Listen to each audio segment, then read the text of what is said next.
La ley que se publicó en el Diario Oficial el día 2 de febrero es una ley que, si ustedes la revisan, es en extremado detallista. Tiene cada uno de los procedimientos muy detallados y obviamente que todavía falta que se dicten los reglamentos para esta ley, que hemos estado trabajando desde el 2 de febrero, pero que claramente no alcanzamos a estar a tiempo con toda esta información, pero que no obstan el que no estén dictados para que no se pueda comenzar a aplicar la ley. Bien curioso, por lo menos poco presentable, diría yo. Escuchábamos ahí a la subsecretaria de Previsión Social, María José Saldívar, quien esta mañana en ADN Hoy respondió una serie de preguntas. Fue bien clarificadora en realidad la entrevista. Hubo preguntas al aire de auditores. Iba dejando clarito el panorama, pero apareció esto que evidentemente llamó la atención y se transformó en noticia. La propia autoridad está reconociendo que se está aplicando los descuentos correspondientes a las cotizaciones obligatorias de independientes, pero que el reglamento y los reglamentos, porque acá hay varias instituciones involucradas, no están elaborados. Entonces ahí surge un mar de preguntas que tienen que ver, por supuesto, con la aplicación de la ley. No está la normativa. ¿Cuánto se van a demorar? ¿Va a quedar bien? Son las más básicas. Pero también hay otras cuestiones que son mucho más de fondo. Estamos hablando prácticamente acá de un mini corralito. ¿Qué pasa si esto lo hiciera un privado? Porque esto es lo mismo que decir, Carla, ok, pásame tu plata, pero después vemos cómo lo hacemos. O sea, esto es más grave o más complicado que lo haga un privado, porque finalmente el Servicio de Impuestos Internos si lo hace un privado es delito, es apropiación indebida. No, por claro. Eso digo, ¿qué pasa con esta situación que es realmente incomprensible? Digo desde el punto de vista que juega el Estado a través del Servicio de Impuestos Internos cuando es el que ejecuta esta operación renta y el que va a reservarle y adelantarle estos dineros a las ISAPRES. ¿Qué pasa poniéndose extremo? Si tú te mueres en el camino, si yo ya estoy cotizando doble porque me prometen que me van a devolver esa cotización y me muero, ¿qué pasa con esa cotización? ¿La ISAPRE se la devuelve a alguien? ¿Cómo me van a garantizar que esa plata retorne a mí en excedente? Yo no quiero comprar champú en la farmacia, yo quiero mi plata, en el fondo. Se lo he escuchado hoy día, estoy diciendo yo, haciendo eco de lo que han dicho hoy día muchos de los afiliados que no miran con buenos ojos esto. No, claro, por supuesto. Mira, sabemos que hay ISAPRES que no saben todavía cómo va a funcionar esto. Ni las ISAPRES que tienen directa relación. Antes de pasarle la pelota a Chicago, con Cristóbal Belolio, un solo dato, porque acá hay varias instituciones que tienen que estar precisamente con información al dedillo y no la tienen. Para empezar, el Servicio de Impuestos Internos, que está haciendo su pega, está de acuerdo a la ley, pegando las tajadas, recortando ahí el valor correspondiente al porcentaje de cotización de cada contribuyente. Después está la Subsecretaría de Previsión Social, lo decíamos, respondió todas estas dudas, pero abrió una más grande. Está el Ministerio de Salud, específicamente FONASA, porque muchas cotizaciones van a ir precisamente a ese Fondo Nacional de Salud, y también las ISAPRES. O sea, si no saben los ciudadanos y la autoridad reconoce que acá hay una incertidumbre bastante grande, la verdad es que se crea un clima complicado. Se crea un clima complicado no solamente en términos políticos, de desconfianza, sino que además la gente con justa razón siente que te sacan plata y todavía no saben cómo opera el sistema. O sea, la verdad es que yo... no sé, quiero dejar hasta acá mi comentario para darle pase a Cristóbal, que está impaciente, lo escucho por... No, lo que pasa es que me gustó esa diferencia que hiciste entre la dimensión política y la dimensión más técnica de la discusión. Porque en la dimensión política estaremos de acuerdo de que esto no le hace bien al gobierno. Junto al tema de los medidores, la percepción de la ciudadanía ahora podría ser, no lo he visto en las encuestas, pero no me extrañaría que así fuera, la percepción es que nuevamente el Estado se pone, el gobierno en este caso, del lado, por ejemplo, de las ISAPRES, así como antes se puso de las empresas generadoras de energía o distribuidoras de energía, y no del lado de las personas más vulnerables, de los ciudadanos en este caso. A pesar de que no son los más vulnerables los que tienen ISAPRES, se entiende el punto. Entonces, desde esa perspectiva, otra vez está este tufillo de que este es el gobierno de los empresarios. Eso por el lado más político. Sí. Por el lado técnico, yo me gustaría que ustedes me ayuden a resolver dudas que yo tengo. No sé, no pido que ustedes me resuelvan las dudas que ni siquiera la subsecretaria pudo resolver, pero... Eso te iba a decir, o sea, entiendo, si tus dudas son las mismas que tenemos todos, no te vamos a poder ayudar tanto. Son probablemente más básicas todavía, y yo creo que mucha gente también se las hace. O sea, es para distinguir temas. Porque está el tema de la doble cotización, ¿cierto? Sí. Que lo ha descartado la autoridad. Que lo ha descartado. O sea, que en el fondo hay doble recorte, pero no va a haber doble cotización. Lo que pasa es que ahí Claro. el problema está en cuando muchos independientes, por ejemplo, cotizan, supongamos, para salud. Sí. ¿Ya? Porque evidentemente es algo que te puede pasar en cualquier minuto y ahí hay un tema de prioridades. Pero no cotizan para las pensiones. El Servicio de Impuestos Internos, la entidad recaudadora, entiende que no cotizaste para nada y ahí te cobra salud, pensión,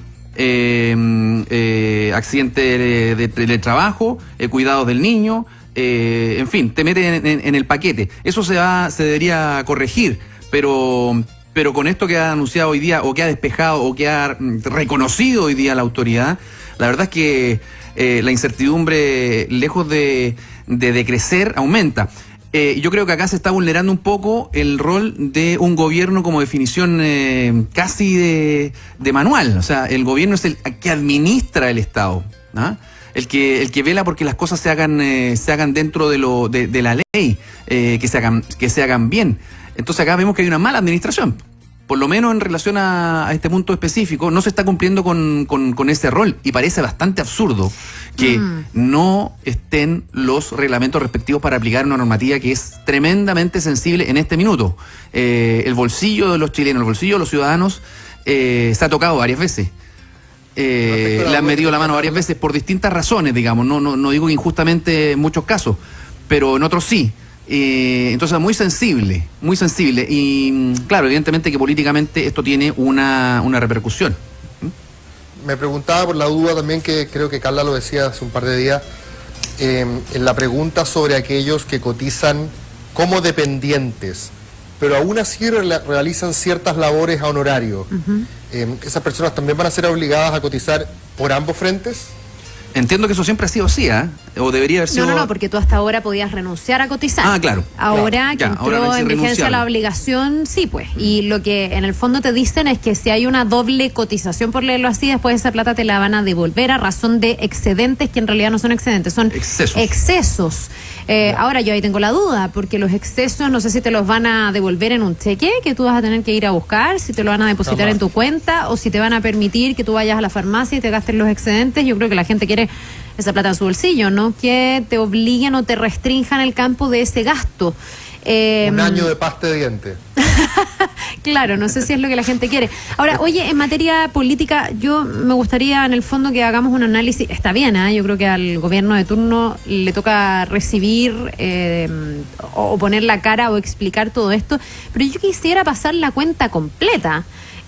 Porque el gobierno tiene una responsabilidad sin duda alguna, pero también la tienen los mismos parlamentarios que hoy día están escandalizados porque dicen que esto fue desastroso, pero que es lo que ellos aprobaron.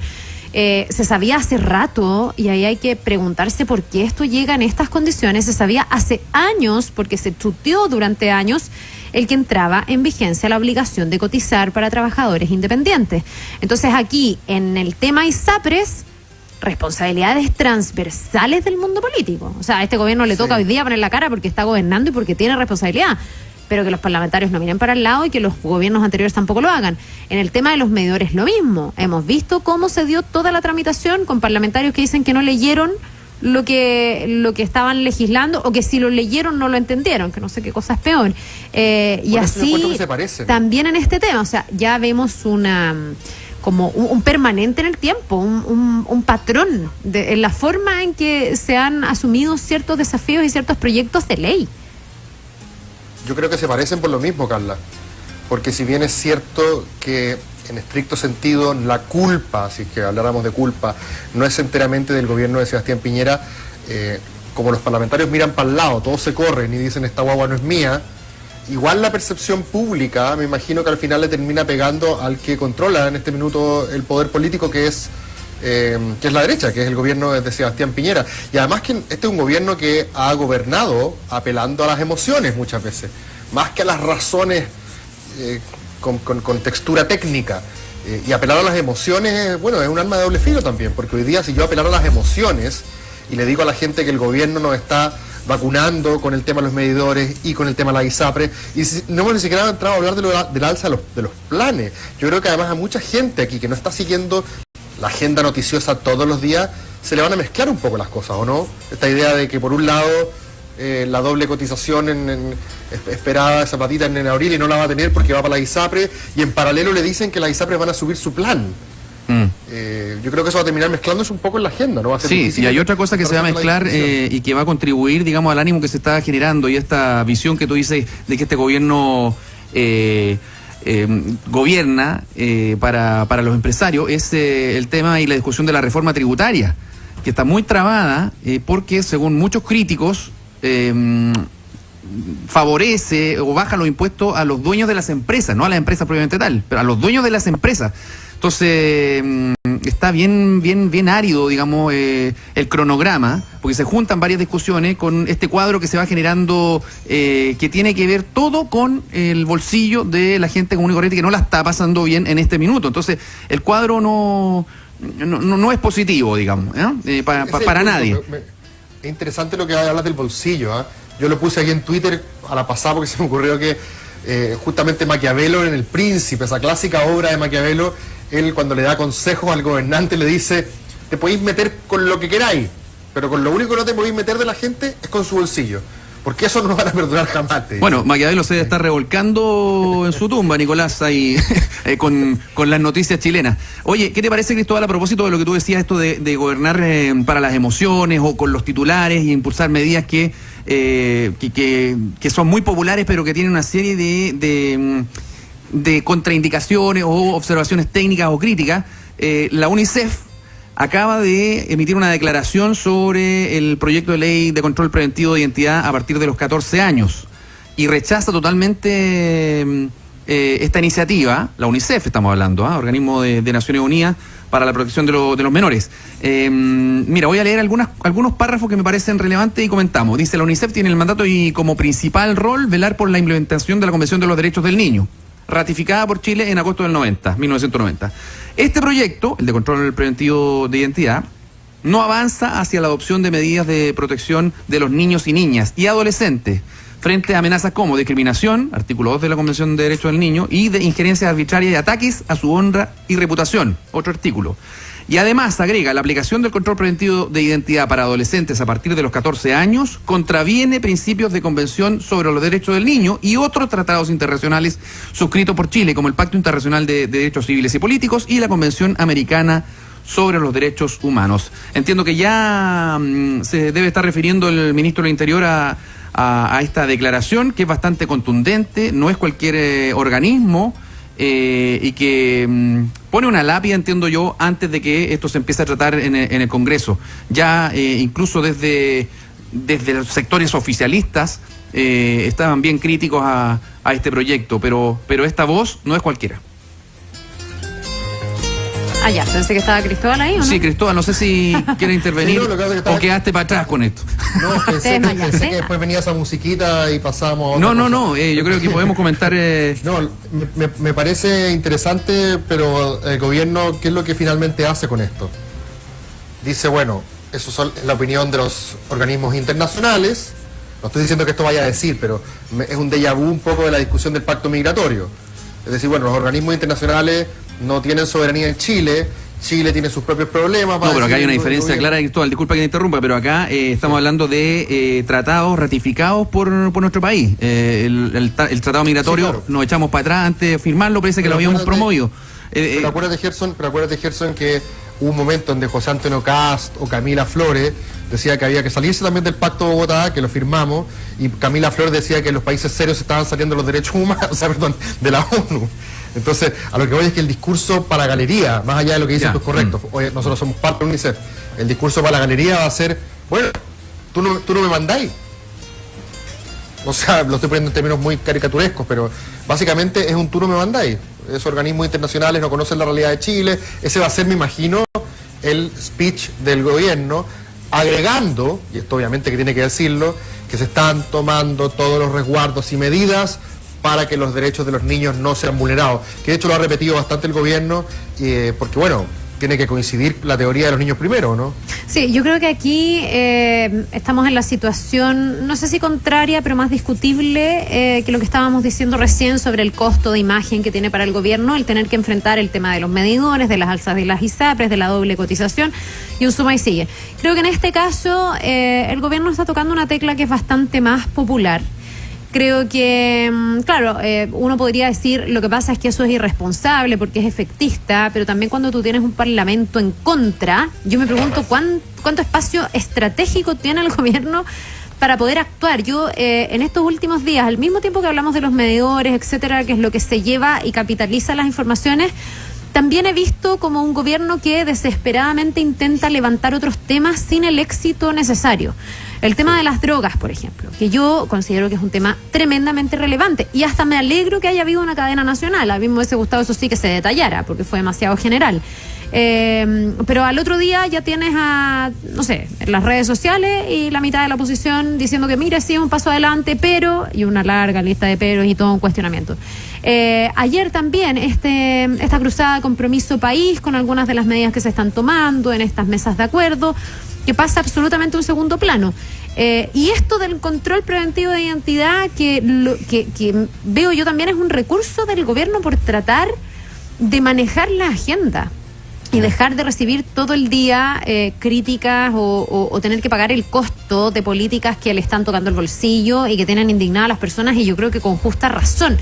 Me cuesta pensar qué otro espacio de maniobra tiene el gobierno, y con esto no lo justifico porque ya lo hemos dicho muchas veces, que desde el punto de vista empírico no hay evidencia que respalde el control preventivo de identidad desde los 14 años, pero desde el punto de vista político, comunicacional y de control de agenda, yo no sé realmente cuánto más manejo y cuánto espacio tiene el gobierno de Sebastián Mañana Piñera. sale Criteria. Yo estoy de acuerdo con lo que dice Carla. Yo creo que también, hoy día creo que vi, no sé si lo soñé o no, pero vi unos parlamentarios de RN haciéndose unos test. ¿El test de droga?